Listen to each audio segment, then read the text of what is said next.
Hello and welcome back to Session 4 of IBS Relief Now.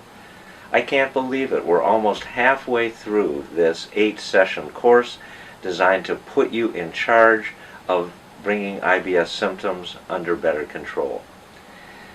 The topic of today's session is emotional self-regulation. As I'll be sharing with you shortly, our emotions sit smack dab in the middle of the world of our brain and mind and the world of our physical body. It's also at the intersection, emotional self-regulation is also at the intersection between the part of us that is oriented to dealing with the world outside of our body and the world inside of our body, and our focus is on the digestive system as it gets impacted by emotional regulation and, unfortunately for so many of the clients that I see, patterns of emotional dysregulation. So let's get into the details of helping put you on the path to being able to use better emotional balance to bring better balance to your digestive system and to your life as a whole.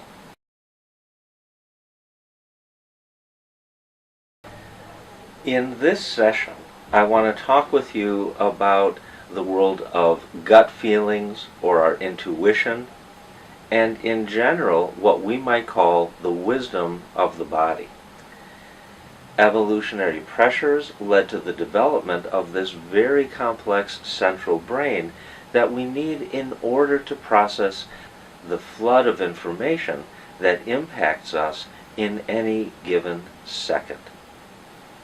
Those same evolutionary pressures led to the development of a very complex digestive tract, as we talked a lot about in Session 2. So complex, in fact, that in order to manage it, we developed a second brain that we call the enteric brain. And finally, all of that evolutionary pressure helped to create this physical body that had a huge need for elegant systems of coordination, and that coordination mechanism involves the link between our central brain and the autonomic nervous system that talks to the physical body to help it carry out the plans that we conceive of in our central brain, and conversely, the central brain gets information coming up from the body, including from the gut, about how we're sensing or feeling or reacting to what's going on to the body in the world. So there's this two-way communication with emotions smack dab in the middle of that, and learning to regulate dysregulated emotions is therefore central to being able to regain control over digestive functioning and over IBS. The emotions that we have, regulated by a brain network called the limbic system, act sort of like the chief of staff of the brain and the body. It's our emotions that help decide what we focus on and pay attention to first. Typically, emotions are like a tag that decides what moves up or down the attentional priority list. So more powerful emotions like anger or terror or lust or a protective feeling of our children or our loved ones being in danger go right to the top of the priority list, and they get access to our brain power first. Other situations that have more middle of the road feelings attached to them, curiosity, comfort, ease, those kind of feelings, while really important, only get access to the brain's problem-solving center if they aren't competing with the presence of more intense or higher priority feelings and emotions. So when you have a brain that is under the flood of so many different kinds of information flowing in every single second, evolution came up with this idea of helping the brain figure out what to pay attention to first, and the solution is to provide us with this world of feelings, this world of emotions that help to filter what gets paid attention to first and what drops down the priority list. Well, you may already sense why that becomes so important when we're dealing with IBS. I said earlier that those emotions sit smack dab in the middle between the body and the brain. If we operate with an attitude and an outlook with high levels of worry, fear, concern, sadness, hopelessness, doubt, we are constantly communicating to the body that we're in trouble, and the body is in turn responding in ways that communicate to the brain that we get the message, we'll stay in hyper alert status. As a result, the gut is constantly being affected by that emotional outlook. It too remains in a hyperreactive state, where sometimes that shows up with increased pain sensitivity. So even limited physical sensations in the gut get experienced as intense discomfort and pain. Sometimes the gut reacts with increased motility, so that things start moving through in a rush, mirroring the pace at which we live our lives, and that can result in diarrhea patterns. Or it can go the other way, where in the face of all of that alarm and worry and concern and emotional negativity, blood is being shunted away from the gut, causing the gut to shut down or reduce its activity significantly, and we can develop patterns of significant constipation, resulting in bloating, pain, and significant pain when it comes time to attempt to have a bowel movement. So the emotions are not only orienting the brain to the kind of thinking that it needs to engage in. If we're worried, we're engaged in a certain type of problem-solving effort that is very near-term focused, it's very survival-focused and alarm-oriented, but it's also, the emotions are also tuning the gut and the body to react in a similar way.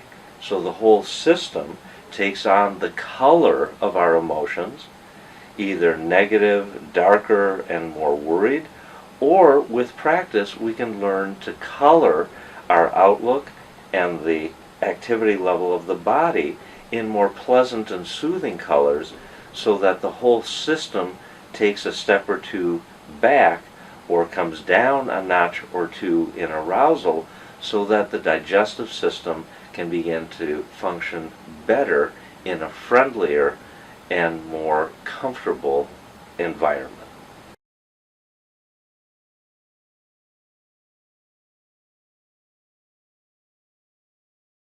Often with people that I see that have IBS, we focus on the idea of lifestyle pacing. Well, life goes along at its own speed, but we can perceive life's speed as either rushed, frenetic, and overwhelming, or we can react to the speed of life with a sense of control and comfort and ease. Life goes on at its own speed, but the way we perceive it can change dramatically. And as I just mentioned, if we're reacting to it in a rushed and hurried way, that has significant negative consequences for how our digestive system functions. The role of emotional self-regulation in this process is really interesting. The kind of emotions that we cultivate, the kind of background feelings that we operate with most of the time, get translated into the kind of bodily reactivity that we operate with most of the time. So the emotions are like translators. They translate feelings into bodily responses. Our emotions translate thoughts into thoughts that reflect the quality of that emotion. Lots of anger creates angry thoughts where we're mistrusting of others or attacking of others or in other ways on the defensive around others. On the other hand, if we have emotions that are more loving, compassionate, and kind, we have ideas about other people and other situations that reflect that emotional state. So our emotions translate feelings into bodily reactions. Our emotions get translated into the kind and quality of thoughts that we maintain.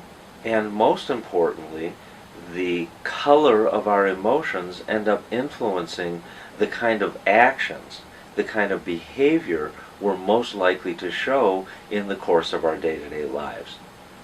It can, for example, strongly influence how willing we are to take risks, how willing we are to think outside the box, how willing we are to trust a person or a situation, how ready we are to quickly judge and defend ourselves because we anticipate something negative is going to happen no matter what we do. Those orientations of bodily reactions, the thoughts and attitudes in our mind, and the way we actually act in our day-to-day lives is very much a reflection of how emotions get translated into those different levels of our lived day-to-day experience. So learning to regulate those emotions becomes a way of influencing our body, our thoughts, and our day-to-day behavior.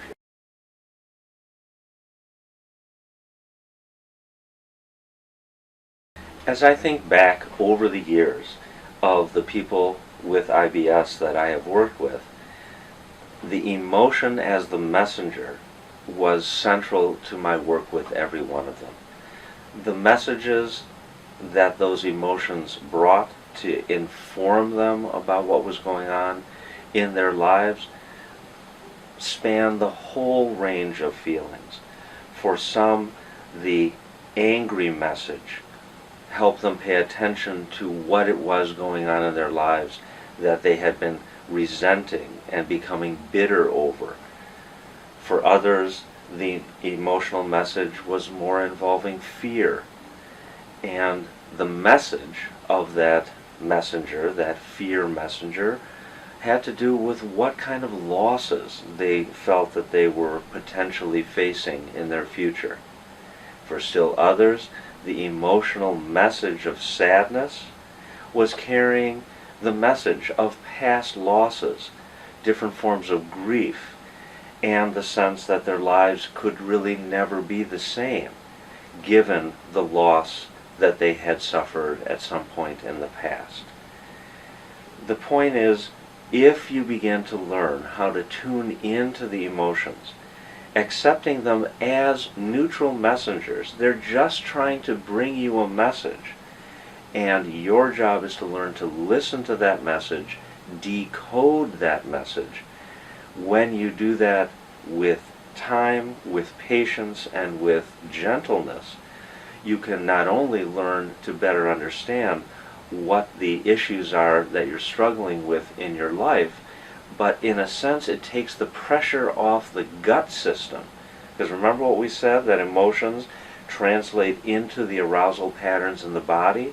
Well, when you decode the message of the messenger, that burden is no longer being carried by the body and by the gut in particular, and for many people, resolution, or at least a path forward in addressing those emotional issues, is a powerful way of beginning to reduce IBS reactivity. One of the main patterns that I see with folks that have IBS is that it tends to intensify 3 different mental attitudes that also are associated with 3 different patterns of physical bodily arousal. And that is the increased need for predictability, control, and routine. Now, I'm not against those three things. Sometimes living in a world that's completely unpredictable is rather overwhelming. It's nice to be able to have a sense of what's happening next. But with the folks that I see wrestling with IBS, the need for predictability and the need for control and the need for rigid routine in their lives can become so developed that it actually begins to constrict their lives. Imagine from the point of view of the body, if you have to be able to predict what in the end you can't, if you have to be able to control what in the end you have little control over, and if you have to develop a routine that will eliminate mistakes and errors when that is impossible, imagine how the body would feel. Most people say the body would feel suffocated. It would feel trapped. And I don't know about you, but when I imagine being trapped, my anxiety alarm begins to skyrocket. So in a strange way, learning emotional self-regulation is learning to pay attention to the feelings that arise when our desire to predict, to control, and to establish routine don't result in the kind of exquisite control over our life and over our body that we seek. When you can learn to be more flexible, when you can learn to live with ambiguity, uncertainty, and doubt, you actually increase your ability to respond more flexibly in a world that at the end of the day is almost always unpredictable and certainly uncontrollable. So, emotional self-regulation develops gradually as we practice skills of accepting what we're feeling, learning to accept situations as they are, which paradoxically gives us the ability to more flexibly respond to situations as they are in ways that empower us to make small changes and sometimes big changes that help us feel better about our circumstances. It's only when we're trying to exercise control when we can't, when we invite failure and struggle where we don't have to. When I'm working with my clients to help them to develop improved emotional regulation, emotional self-regulation, I'm often focusing on 5 different things. The first of the 5 is the world of increasing distress tolerance. In other words, there are many things that happen in the course of our days that we may not like. They may not be what we think is fair or right, but learning to tolerate the presence of those things without feeling defeated by them is an important step in being able to tolerate the world as it is and save our energy and our efforts for those kinds of concerns or issues where we have the ability to actually effect change. The second of the 5 elements of improved emotional self-regulation involves developing an orientation that's more present-day focused. Most of the clients that I see who have significant emotional dysregulation problems tend to be oriented to things that have already happened, and therefore nothing can really be done to change them, or they're oriented to things that haven't happened yet, which again involves things that they can't really take any direct and immediate action about. So emotional self-regulation involves consistently bringing our attention back into the present moment, which is the only moment in time where we can actually make choices about how we react, how we feel, how we think, and how we behave. The third of the 5 elements of improving emotional self-regulation is to demonstrate an attitude of gentle kindness in the face of our imperfections or the imperfections of others. When we can learn to accept that we are imperfect beings, that everybody in the world is an imperfect being, our need to always perfect, to always improve, to judge negatively the appearance of imperfections in ourselves or in others goes down.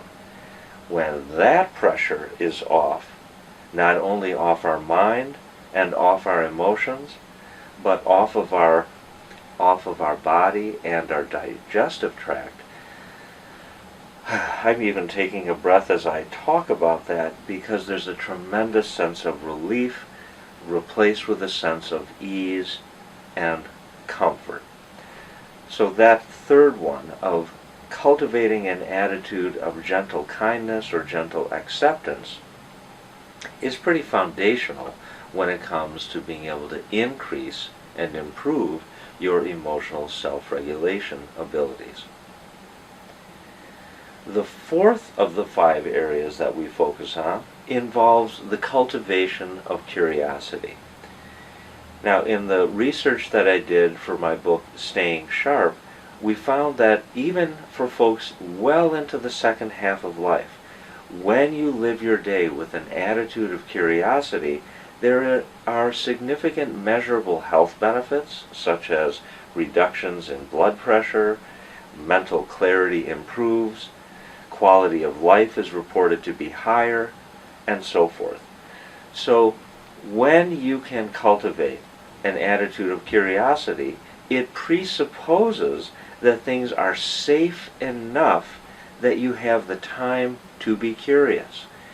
If we operate in a mode of worry and fear, depression, sadness, and loss, we tend not to have the mental energy or the mental wherewithal to be too curious about much of anything at all. So in a sense, emotional self-regulation improves when we have an attitude of curiosity, because that curious attitude presupposes that we're in a world that's safe enough and full of enough things that we don't know or don't understand yet, that we're freed up to explore and experiment and to discover. In short, it opens the door to living a richer and larger life. And the final factor, in a sense, circles back to the first.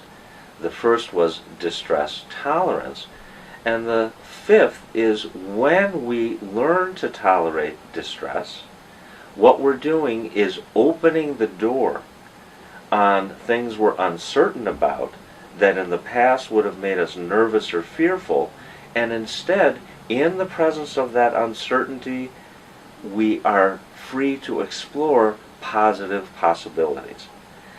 Now, when we cultivate those 5 practices, those 5 attitudes, and the behaviors that go along with them, we have really developed the ability to regulate our emotions such that our body operates more comfortably and more efficiently, and our mind is freed up to develop beliefs, attitudes, and even a mindset or a mental outlook on our future that emphasizes the potential, the positive possibilities, the capacity to live a life that is more passionate, more meaning-filled, and more fulfilling. What I'd like to do now as we finish up session 4 is to give you 5 examples or self-care statements that you can practice that open the door to that emotional self-regulation that we just finished talking about. So the first of the statements, which is up on the screen now that you can practice, goes like this. I can breathe in and out, settling in and settling down as my whole body becomes quieter. So imagine being able to say that to yourself in the morning, before a business meeting, before you're going to pick up your children at school, before you're going to go to bed at night. It has a soothing, inviting quality to it that has the effect of settling the system down, even as it is exercising the ability to regulate your emotions more effectively. Here's the second one.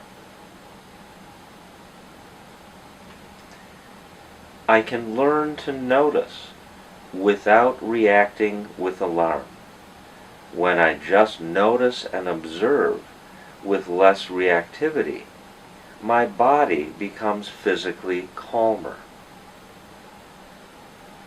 The point of this statement is to learn to be a self-observer. It's so easy to be swept away, swept up in any particular situation, and this kind of self-affirmation is a way of detaching, a way of stepping back and observing not only the situation that you're in, but even observing yourself in that situation.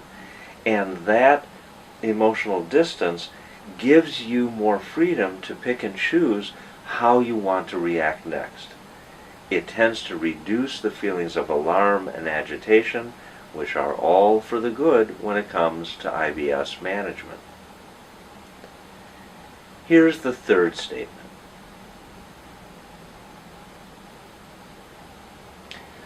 While my belly may feel uncomfortable now, other parts of my body can just remain at ease.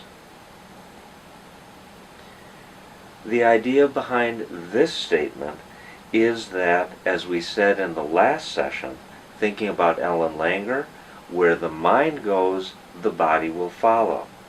When we're used to directing our attention to that part of our body that feels most uncomfortable or is experiencing most distress, sure enough, the rest of our body begins to feel more agitated and more distressed. So the key behind this particular message is that we can choose where to direct our attention. Sure, there may be some discomfort in the belly. There may be some bowel sounds that you're hearing or some cramping that you're noticing. But you might direct your attention to your left big toe. You might direct your attention to what it feels like to blink or to swallow. You might direct your attention to what it feels like to simply breathe in and out.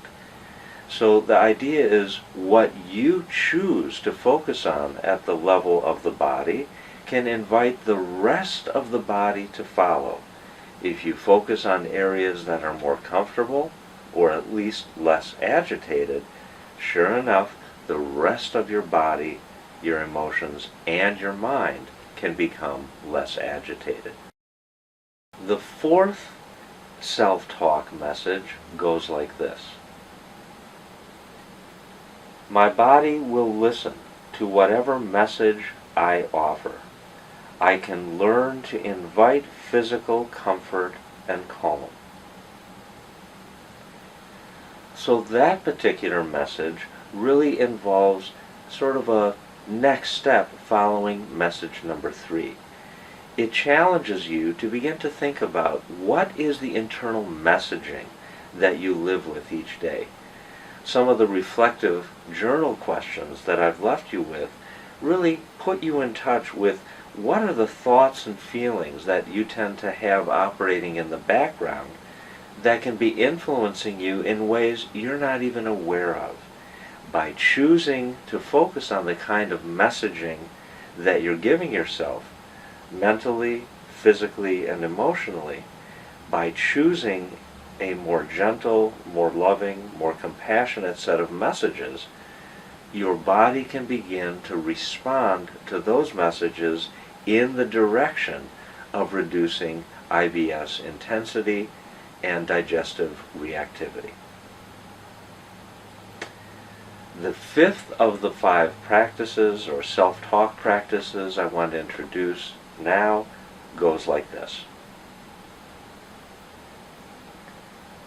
When I can accept what my body offers, my body can accept being guided by a quiet mind. There are a number of different elements to this last one. In a way, I'd like to begin with the end, and that is guided by a quiet mind. Many of the reflective questions I've left you with are designed to help you cultivate that ability to have a quieter, more well-regulated and controlled mind that is more often at peace, even in the presence of things that are upsetting or distressing. So when you are learning how to generate that quiet mind as your ever-present guide, your body can begin to become more receptive to being guided in a gentler way. Translation: more controlled IBS symptomatology, less digestive distress. Now let's circle back to the first part of that, when I can accept what my body offers. So the pivotal element of that is, again, this idea of acceptance. That doesn't mean we're accepting that we will forever have IBS.